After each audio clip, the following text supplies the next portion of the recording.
तो सबसे पहले हम लोग एमसीक्यू देखेंगे, उसके बाद जो है एसक्यूज देखेंगे, उसके बाद एलक्यूज देखेंगे। कुछ इंपॉर्टेंट एलक्यूज को सिर्फ क्वेश्चन को देखेंगे। तो आप लोग एंड तक बने रहिए, वीडियो थोड़ी जो है लंबी है, तो चलिए कोई बात नहीं, एग्ज़ाम है आप लोगों का, तो एंड तक बने रहिए और पूरी वीडियो को देखिए। तो देखते हैं, मैं ज़्यादा बताऊंगा नहीं पढ़ के, क्योंकि बहुत ज़्यादा टाइम लग जाएगा, तो आप लोग देख सकते हैं स्लाइड शो में। ओके।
तो यहाँ पर मैं कुछ एसक्यूज़ को बताने वाला हूँ, कुछ इंपॉर्टेंट एसक्यूज़ को बताने वाला हूँ जो आने वाले एचएस एग्जामिनेशन के लिए बहुत ही इंपॉर्टेंट है एचएस ज्योग्राफी से। ओके, तो अब देखते हैं वो कौन कौन इंपॉर्टेंट एसक्यूज़ हैं जो आप लोगों को जानना जरूरी है एचएस ज्योग्राफी से।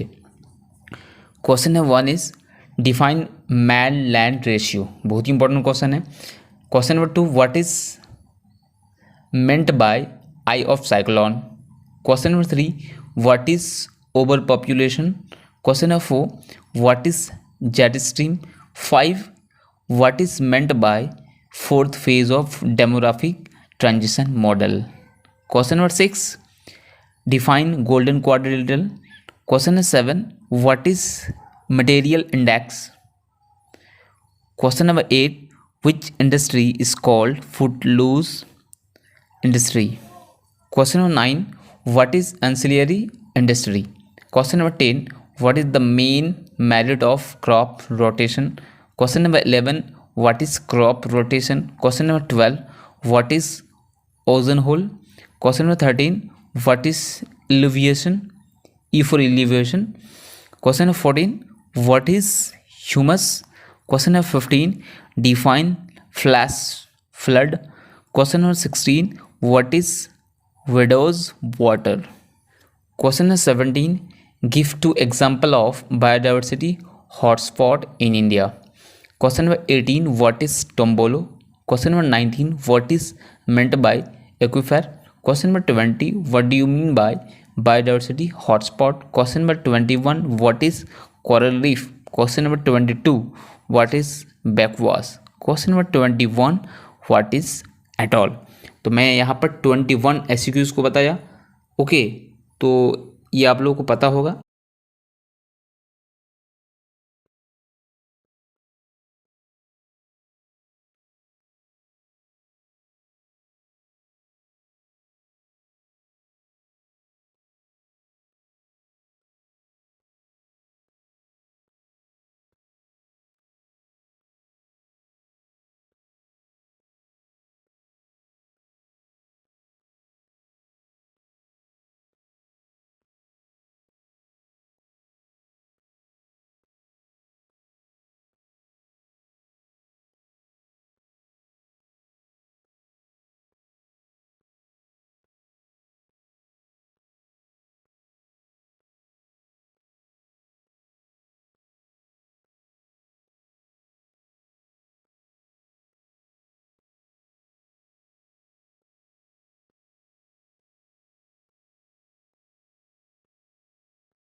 ओके, तो चलिए एक एक करके हम देखते हैं कि वो लॉन्ग क्वेश्चंस क्या है। Question number 1 is why Canada is developed in paper industry. मतलब कनाडा जो है पेपर इंडस्ट्री में डेवलप किया है। Question number 2, difference between hazard and disaster. मतलब यहाँ पर मैंने टॉपिक को लिखा है कि difference between hazard and disaster. Disaster and hazard में क्या डिफरेंस है। डिजास्टर का मतलब होता है तबाही, हजार्ड का मतलब खतरा, डेंजर। तो इनमें क्या डिफरेंस है। Question number 3, difference between cyclone and anti cyclone. Anti cyclone and cyclone के बीच क्या डिफरेंसेस है। Question number 4, difference between monsoon and Mediterranean climate. मतलब यहाँ पर monsoon climate and Mediterranean climate में क्या डिफरेंस है। तो बहुत सारे डिफरेंस है। डिफरेंस ये है कि मॉनसून में जो होता है यहाँ पर समर सीजन में जो है बारिश होती है। मेडिटेरियन में क्या होता है, यहाँ पर विंटर सीजन में बारिश होती है। और मेडिटेरियन में जो होता है ज़्यादातर फ्रूट्स पैदा किए जाते हैं, वेजिटेबल पैदा किए जाते हैं। और मॉनसून में क्या होता है, ज़्यादातर अनाज होता है, क्रॉप्स होता है। तो और भी मल्टीपल डिफरेंस है। क्वेश्चन नंबर 5, डिफरेंस बिटवीन रिजोर्ट कॉस्ट एंड रिया कॉस्ट। इन दोनों कॉस्ट के बीच जो है डिफरेंस। क्वेश्चन नंबर 6, मतलब topic number 6, effects of global warming. Global warming के इफेक्ट्स क्या है। आप लोगों को पता है ग्लोबल वार्मिंग क्या है, कि ग्लोबल वार्मिंग क्या होता है, हमारी अर्थ सरफेस पे क्या होता है, ग्रीन हाउस गैस की वजह से जो temperature day by day increase होता है उसी को बोलते हैं ग्लोबल वार्मिंग। ओके, इनके इफेक्ट्स क्या है। तो इनफैक्ट अगर गर्मी बढ़ती है तो बहुत सारे इफेक्ट्स होंगे, बर्फ़ पिघल जाएंगे। ओके, अलग अलग तरह डिजीज़ फैल जाएंगे, बहुत ही ज़्यादा टेम्परेचर बढ़ जाएंगे। उसके बाद जो समंदर के आसपास जो एरिया है वो डूब जाएंगे, क्योंकि बर्फ़ पिघलेंगे जिससे समंदर का पानी में इंक्रीज़ होगा और वो आसपास के इलाके डूब जाएंगे। क्वेश्चन है 7, write an account of the distribution of minerals and association of industries of Chhattisgarh region. जो छत्तीसगढ़ रीजन में क्या होता है, डिस्ट्रीब्यूशन ऑफ मिनरल्स, मतलब यहाँ पर कहाँ कहाँ मिनरल्स पाए जाते हैं। और कौन कौन से इंडस्ट्रीज यहाँ पर है। Question number 8, factors for the development of electronic industry in Bengaluru. Bengaluru में क्या होता है, development of electronic industry. Electronic industry की जो है वहाँ पर फैक्टर्स क्या है डेवलप होने के, क्या क्या फैक्टर्स है वहाँ पर, इतनी डेवलप क्यों है, इतनी एडवांस क्यों है वहाँ पर electronic industry. 9 stages of demographic transition model. तो डेमोग्राफिक ट्रांजिशन मॉडल आप लोगों को पता होगा, इसके 4 स्टेजेस हैं। Number 10, importance of internet. Internet की क्या इंपॉर्टेंस है ये तो पता है सब लोगों को, बोलने की ज़रूरत नहीं है।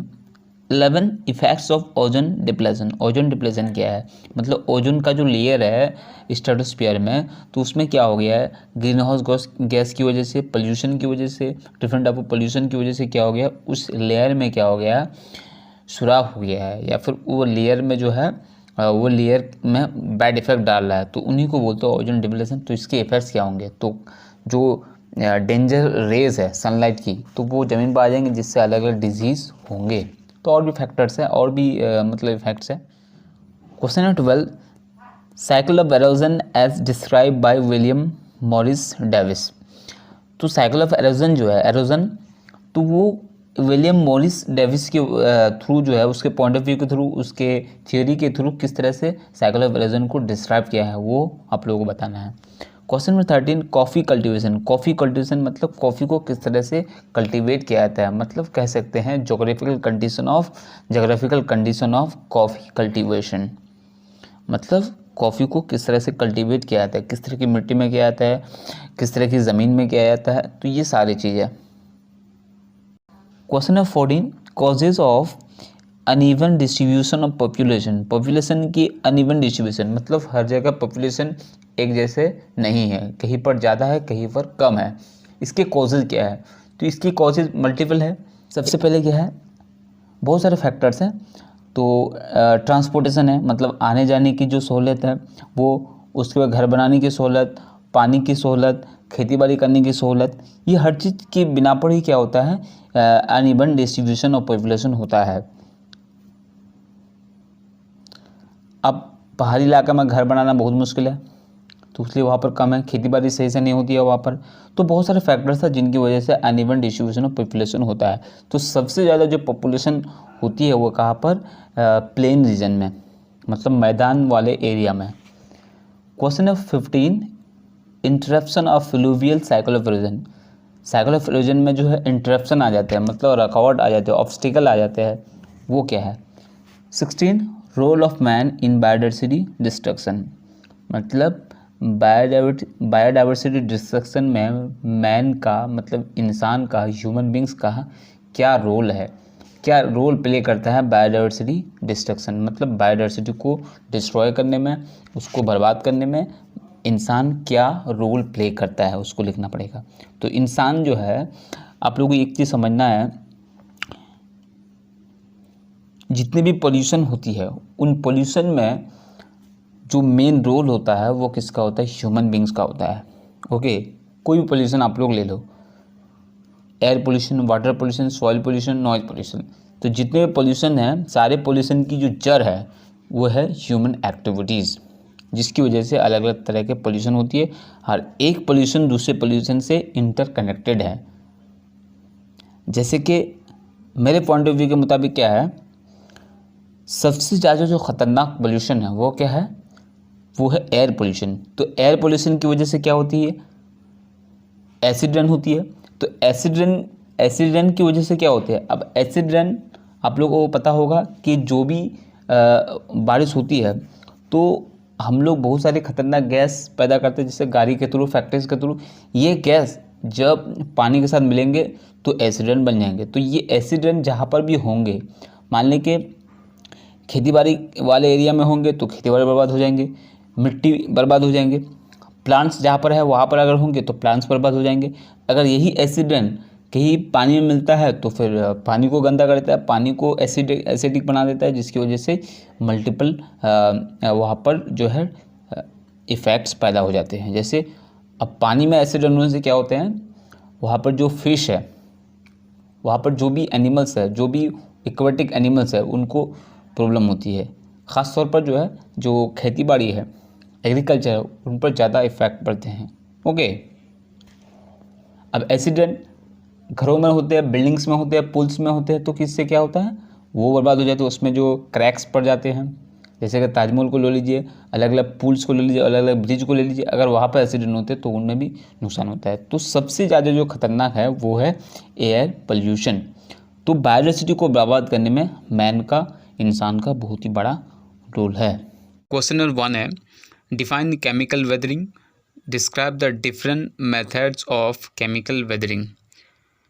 तो यहाँ पर देखिए मार्क डिस्ट्रीब्यूशन जो है 2+5। तो पहला क्वेश्चन जो है डिफाइन केमिकल वेदरिंग, इसमें 2 मार्क्स मिलेंगे। Describe the different methods of chemical weathering, इसमें 5 मार्क्स मिलेंगे, इक्वल टू 7। ओके, क्योंकि लॉन्ग क्वेश्चन जो है वो 7 मार्क्स के है। तो इसका आंसर देखिए,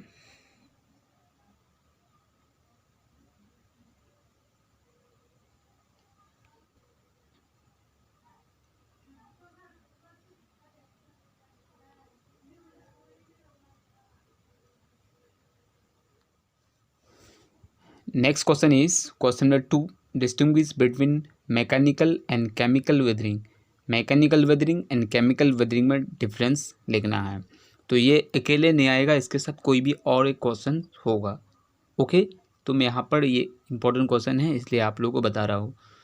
केमिकल वेदरिंग और मैकेनिकल वेदरिंग में डिफरेंसेस लिखना है।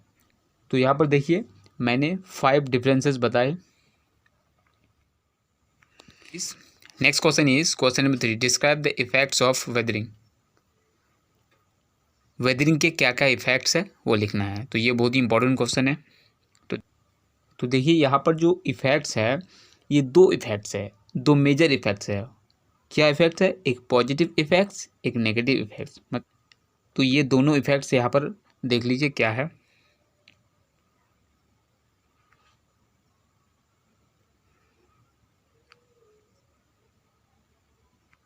अब देखिए ये नुकसानदा असरात है, bad effects.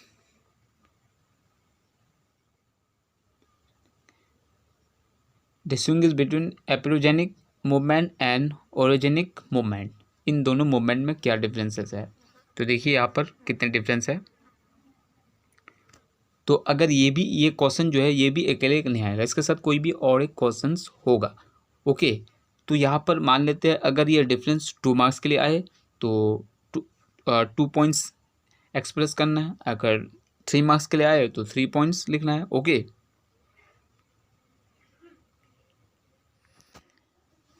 Next question is question number 5, write down the differences between eluviation and eluviation. इन दोनों में क्या डिफरेंस है। तो ये बहुत ही इंपॉर्टेंट क्वेश्चन है, ये प्रीवियस ईयर में पूछा भी गया है। तो चलिए इसका आंसर देख लीजिए। Next question is question number 6, what steps have been taken to check soil erosion और हाउ सॉइल इज कंजर्व। तो यहाँ पर देखिए 2 क्वेश्चंस है, दोनों क्वेश्चंस का आंसर जो है एक ही होगा। मतलब सॉइल एरोजन को रोकने के लिए क्या स्टेप लिया जाए, क्या स्टेप लेना चाहिए, या फिर और एक क्वेश्चन हो सकता है how soil is conserved, soil को कैसे कंजर्व कर सकते हैं। तो देखिए इन दोनों का आंसर जो है सेम होगा।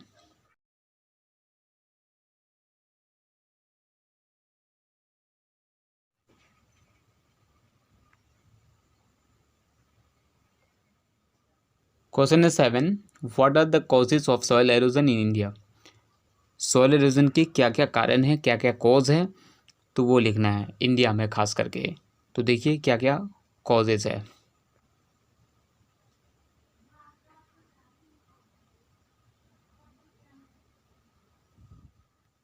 Question number 8 is what are the differences between anti cyclone and cyclone. Cyclone और एंटी साइक्लोन में डिफरेंस लिखना है। तो ये बहुत ही इंपॉर्टेंट है, प्रीवियस ईयर में प्रीवियस क्वेश्चन पेपर्स में पूछा भी गया है। ओके, तो यहाँ पर देखिए बहुत सारे पॉइंट्स मैंने बताया है।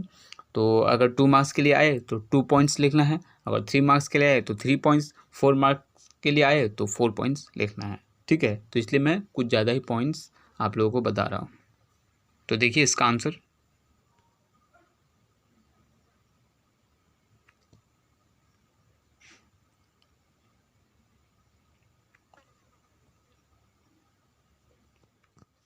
क्वेश्चन नंबर 9 बहुत ही इंपॉर्टेंट है, ये 2018 में पूछा भी गया है।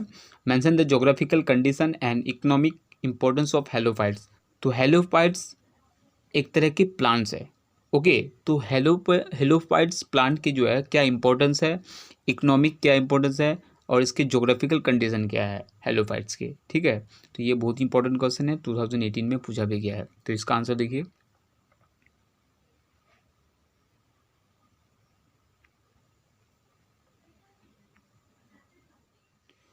Question number 10 is what are the significance of conservation of biodiversity.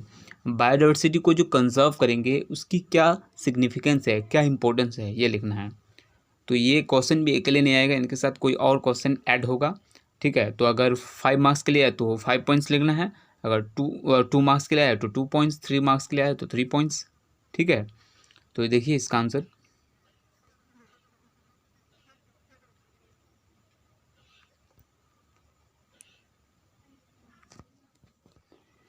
Question number 11 is discuss the strategies of conservation of biodiversity. Biodiversity को कंजर्व करने के लिए, कंजर्वेशन करने के लिए क्या क्या स्ट्रैटेजीज है। ओके, तो ये लिखना है आंसर। तो ये भी अकेले नहीं आएगा, इसके साथ कोई और एक क्वेश्चन ऐड होगा, क्योंकि टोटल मार्क्स जो है 7 मार्क्स है। ठीक है, तो 2 + 2 + 3 ऐसे हो सकता है, या फिर 5 + 2 हो सकता है, या फिर 2 + 5 हो सकता है equal to 7। Okay, describe any 4 landforms produced by marine erosion with the help of diagrams distinguish between aquifer and एक्लूड। तो इसका आंसर हो जाएगा, देखिए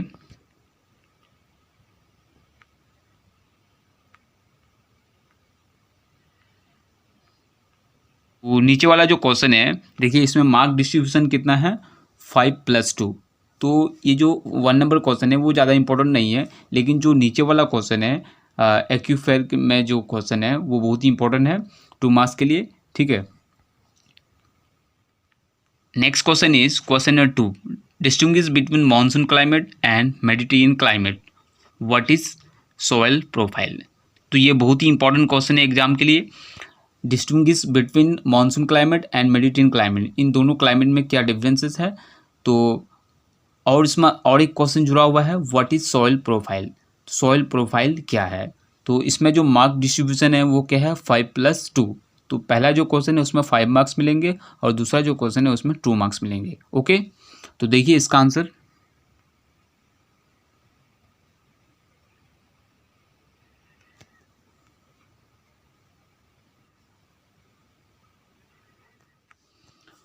question number 3, next question is question number 3, what are the effects of depletion of ozone layer, discuss the role of man in destruction of biodiversity. तो ये भी बहुत important question है। तो इसमें इफेक्ट्स लिखना है कि ओजोन लेयर के जो डिप्लेशन है उसके इफेक्ट्स क्या है। उसके बाद और एक क्वेश्चन है, discuss the role of man in destruction of biodiversity. Biodiversity को डिस्ट्रक्ट करने में, बर्बाद करने में मैन का क्या रोल है, इंसान का क्या रोल है। तो ये बहुत ही इंपॉर्टेंट क्वेश्चन है। तो देखिए इसका answer,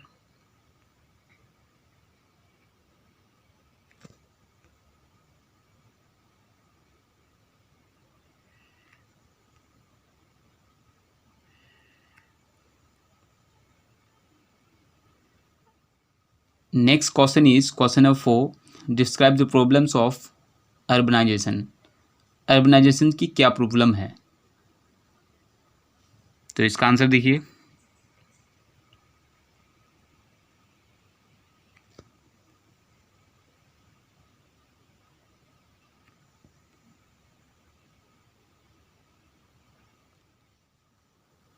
next question is question number 5, describe the demographic transition model. तो ये बहुत ही इंपॉर्टेंट क्वेश्चन है, ये पॉपुलेशन का जो चैप्टर है उनसे ये क्वेश्चन जो है बहुत ही इंपॉर्टेंट है। Describe the demographic transition model. Okay, तो इसका आंसर देखिए, तो यहाँ पर और एक क्वेश्चन है, तो इस तरह से भी आ सकता है कि डेमोग्राफिक ट्रांजिशन मॉडल जो है इसका जो 4th फेज़ है, तो उन 4th फेज को जो है डिटेल के साथ एक्सप्लेन करना है। तो ये भी बहुत इंपॉर्टेंट क्वेश्चन है। तो देखिए,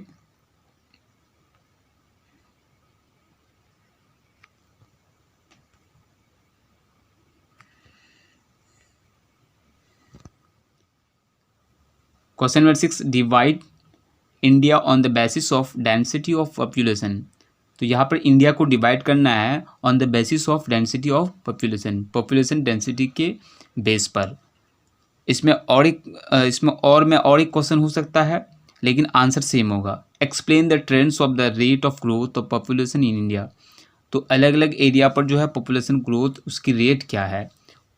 और एक इसमें और में क्वेश्चन हो सकता है, state the regional variation population in India. India में अलग अलग एरिया में पॉपुलेशन जो है अलग अलग है, वेरिएशन है, क्यों है।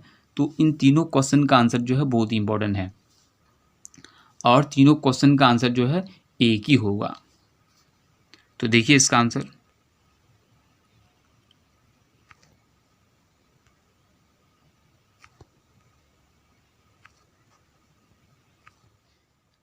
Next question is question number 7, explain the factors contributing to development of rural industrial region. तो यहाँ पर फैक्टर्स लिखना है जो रूरल इंडस्ट्रियल रीजन को जो है डेवलप करते हैं। तो वो क्या क्या फैक्टर्स है। तो देखिए इसका आंसर, तो आप लोग जानते हैं कि रूर जो है, एक रूर जो है इंडिया में भी है, जैसे दुर्गापुर। तो दुर्गापुर को रूर ऑफ इंडिया कहते हैं, क्योंकि रूर जो रियल में जो रूर रीजन है वो जर्मनी में है। तो दुर्गापुर को भी रूर ऑफ इंडिया कहते हैं। क्यों कहते हैं, क्योंकि जिस तरह से जर्मनी में रूर जो रीजन है हर तरह की जो है फैसिलिटी वहाँ पर है, सेम टू सेम यहाँ पर इंडिया में जो दुर्गापुर है यहाँ पर भी हर तरह की फैसिलिटी अवेलेबल है, इसलिए इसको रूर ऑफ इंडिया कहते हैं। तो देखिए इसका आंसर,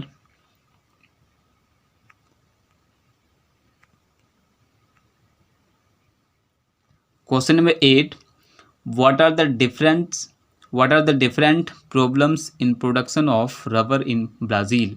ब्राज़ील में रबर प्रोडक्शन करने में क्या क्या प्रॉब्लम्स है, तो उनको लिखना है। तो इसका आंसर देखिए,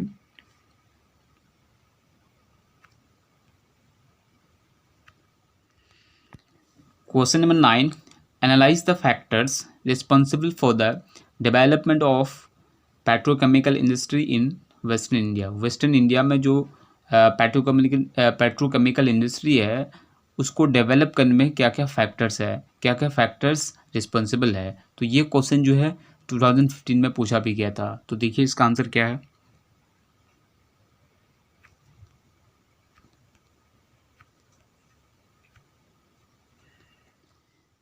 next question number 10, what are the causes of development of coffee plantation in South India. South India में जो कॉफ़ी प्लांटेशन है ये ज़्यादा तरक्की है, क्यों है, उसकी कॉज क्या है। तो देखिए इसका answer,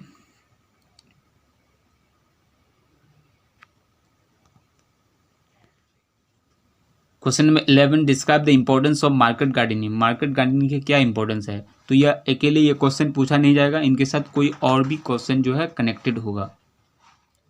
next question is question number 12, why orchid farming is well developed in Mediterranean reason. Mediterranean reason में फलों की जो फार्मिंग है, फ्रूट्स की जो फार्मिंग है, वेजिटेबल की जो फार्मिंग है बहुत ही ज़्यादा डेवलप है, उसके रीजन क्या है। ये क्वेश्चन बहुत ही इंपॉर्टेंट है। तो ये क्वेश्चन जो है ये भी अकेले क्वेश्चन नहीं पूछा जाएगा, इसके साथ कोई भी और क्वेश्चन जो है ऐड होगा। ओके, तो टोटल जो मार्क्स होंगे वो 7 मार्क्स होंगे, ठीक है। हर एक क्वेश्चन जो है 7 मार्क्स कैरी करेंगे, ऐसे ज्योग्राफी के जो लॉन्ग क्वेश्चन है, ठीक है। तो जो भी मैंने क्वेश्चंस यहाँ पर बताया ये प्रीवियस ईयर्स में पूछा भी गया है, तो उन्हीं क्वेश्चंस को मैं सेलेक्ट करके यहाँ पर बताया। अगर इसमें समझने में कोई भी प्रॉब्लम हो तो कमेंट करके जरूर बताइए। मैं यहाँ पर कुछ डिफरेंसेस बताने वाला हूँ, वो डिफरेंसेस 2015 से लेकर 2019 में पूछा भी गया है, तो उन्हीं डिफरेंसेस को मैं यहाँ पर सिलेक्ट किया हूँ। तो चलिए देखते हैं कि 2015 से लेकर 2019 तक कौन कौन से डिफरेंसेस पूछे गए थे ज्योग्राफी, एचएस ज्योग्राफी से। ओके, तो चलिए वीडियो को शुरू करते हैं। Number 1 difference, fjord coast and ria coast, इन दोनों में डिफरेंस है। तो देखिए यहाँ पर 4 डिफरेंसेस हैं, तो आप लोग देख लीजिए। तो अब नेक्स्ट क्वेश्चन में चलते हैं। Next difference is hazard and disaster. तो इसमें क्वेश्चन आ सकता है what are the differences between hazard and disaster. तो अगर ये 2 मार्क्स में आए तो 2 पॉइंट्स लिखना है, अगर 3 मार्क्स के लिए आए तो 3 पॉइंट्स लिखना है। ओके, क्योंकि आप लोगों का ज्योग्राफी में जो लॉन्ग क्वेश्चन होगा वो 7 मार्क्स के लिए होगा। ओके, तो इसमें मार्क डिस्ट्रीब्यूशन हो सकता है 4+3, 3+2+2। ओके, तो अगर 2 मार्क्स के लिए पूछा जाए तो 2 पॉइंट्स लिखना है, अगर 3 मार्क्स के लिए पूछा जाए तो 3 पॉइंट्स लिखना है। ओके, तो ये डिफरेंस है हजार्ड एंड डिजास्टर के बीच। Okay, next question is what are the differences between Mediterranean climate and monsoon climate. Okay, तो यहाँ पर जो डिफरेंस है वो मेडिटेरियन क्लाइमेट और मॉनसून क्लाइमेट, उर्दू में कहते हैं मॉनसून को मानसूनी आबोहवा और मेडिटेरियन क्लाइमेट को बहरे रूमी आबोहवा। ओके, तो इन दोनों के बीच जो डिफरेंस है ये बहुत ही इंपॉर्टेंट है एग्जाम के लिए, अक्सर पूछे जाते हैं, ज़्यादातर ये डिफरेंस पूछे जाते हैं, तो इसलिए आप लोग इस क्वेश्चन को ज़्यादा कॉन्सेंट्रेट दीजिएगा इस क्वेश्चन पर। तो देखिए यहाँ पर बहुत सारे पॉइंट बताया गया है, तो मानसून क्लाइमेट और मेडिटेरियन क्लाइमेट, तो देख लीजिए आप लोग। Next difference temperate cyclone and tropical cyclone, इन दोनों में डिफरेंस है। ठीक है, तो आप लोग देख लीजिए इनके डिफरेंस क्या है। तो ये प्रीवियस ईयर्स में पूछा गया है, तो इसलिए मैंने सेलेक्ट किया है 2015 से लेकर 2019, तो जो भी डिफरेंसेस पूछे गए थे उन्हीं डिफरेंस को मैं इस वीडियो में बता रहा हूँ, तो आप लोग ध्यान दीजिए। Next difference is natural hazard and natural disaster. What are the differences between natural hazard and natural disaster. Okay, तो देख लीजिए यहाँ पर 5 डिफरेंसेस है, तो बहुत ही इंपॉर्टेंट डिफरेंसेस है। तो ये natural hazard and natural disaster, इन दोनों में डिफरेंस है, तो ये भी प्रीवियस ईयर में पूछा गया है। Next difference is density of population manland ratio, इन दोनों में डिफरेंस है, तो ये भी बहुत ही इंपॉर्टेंट क्वेश्चन है, एग्जाम में अक्सर पूछा जाता है। तो डिफरेंस है, तो इसमें क्वेश्चन आ सकता है right down the differences between density of population and mainland ratio. इसमें और भी इस तरह से भी क्वेश्चन पूछा जा सकता है, what are the differences between density of population and mainland ratio. Okay, तो यहाँ पर 2 ही डिफरेंस है, ज़्यादा डिफरेंस इसमें नहीं है, तो ये 2 मार्क्स में पूछा गया था,